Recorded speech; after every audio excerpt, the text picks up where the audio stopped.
Welcome to the Windows and Computer channel, and this is a quick look at what happened in Windows 10 in 2018. If we look back to the year of 2018, we had two major versions of Windows 10.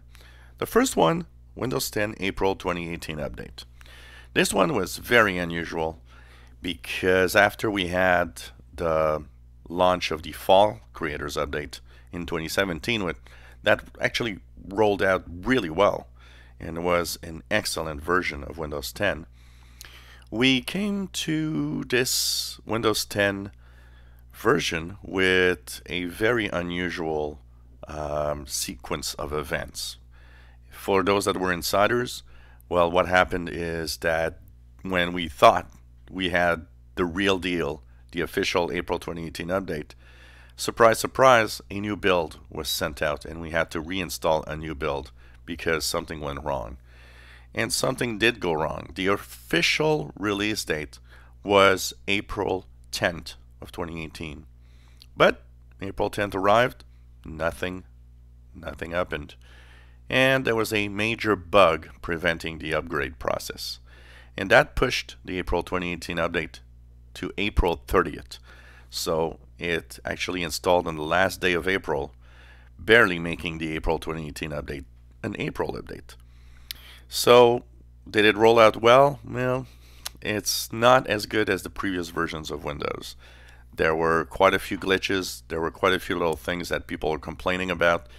It showed that there was some issues where the Insider program, once again, didn't see some of the bugs that were plaguing the April 2018 update. So it rolled out with a lot of criticism, and the fact that many of the features or the problems were actually in the feedback hub. Insiders had reported most of the bugs, but somehow the Insider team just didn't see it. So that was criticized, and kind of puts you into the problem of, well, should we have 2 updates a year? Maybe not. There's always problems like this. So we continued, and the April 2018 update rolled really fast. It was the fastest rollout of any Windows 10 operating system, and that was also a surprising move out of Microsoft, rolling out faster than before. And we, of course, continued the year until we reached October 2nd. And on October 2nd, what happened there? Well, we had the October 2018 update release. This promised to be a great release. It promised to be an amazing release. And, well, insiders, we had the build in September. We had been testing it for a few weeks. It did seem to be quite good, but some users were reporting a little something that was kind of bad. In the upgrade process, some insiders had reported they were losing files. So that was not seen by the Insider team, of course. So October 2nd arrived, and we had the rollout of the October 2018 update. And 2 days later, it was halted. And even the image that you could download was removed from the website, and they put everything back to the April 2018 update. What happened?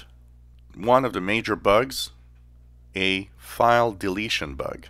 You would upgrade to the October 2018 update and lose all of your files. And some people were reporting that. And of course, Microsoft offered free support and tweaked the October 2018 update. What was probably the most annoying problem is the fact that Microsoft just didn't say anything. So October went through. We still haven't had the return of the October 2018 update.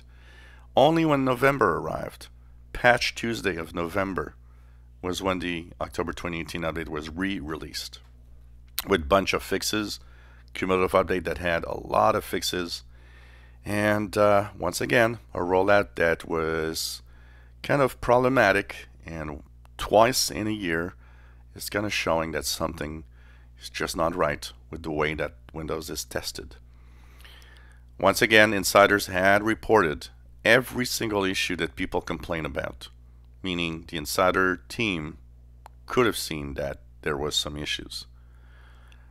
That, of course, is right now still kind of making us think of how, the Insider team needs to work from now on to the future. As we had 2 buggy updates this year, it can't happen again. I mean, if 19H1, the next version, is as buggy as October 2018 or April 2018, there'll really be a need for some change. So looking back on 2018, Windows 10 had probably what was one of its most difficult year since the release of Windows 10 in 2015. So we are now at 3 years and a half into Windows 10, but that third year is a rough one. So 2018, maybe for some of you, will be that time when you want to forget what happened with Windows 10. If you enjoy my videos, please subscribe, give us thumbs up. Thank you for watching.